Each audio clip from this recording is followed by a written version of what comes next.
ஊதா நிறப் பூக்கள் பர்பிள் ஃப்ளவர்ஸ் பொதுவாக அழகும் மென்மையும் நிம்மதியும் தருபவையாக கருதப்படுகின்றன.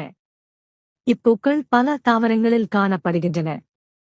நீங்கள் காட்டிய படத்தில் இருக்கும் பூக்கள் பசுமையான இலைகளுடன் கூடிய மென்மையான மயிர் போன்ற படலத்துடன் ஊதா நிறத்தில் மொட்டாக மலர்கின்றன.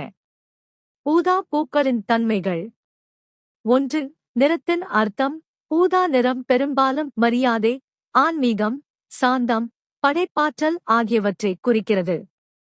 2. மருத்துவ குணங்கள்.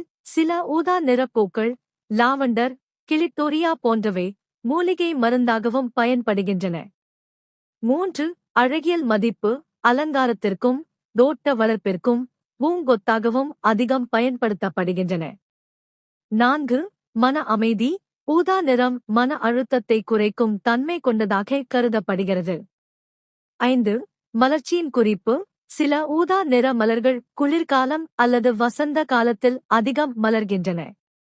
6. பெருமை குறிக்கும். பண்டைய காலங்களில் ஊதா நிறம் அரசர்கள், மன்னர்கள் பயன்படுத்திய நிறமாகவும் இருந்ததால் அரச நிறம் என்றும் அழைக்கப்படுகிறது. உன்னில் நான் ஒரு பாதி என புரியாதோ, அன்பே நீ என்னை சொல்லுவதே புரியாதோ. ஊதா ஊதா ஊதா பூ பெயர் தவிர ஊதா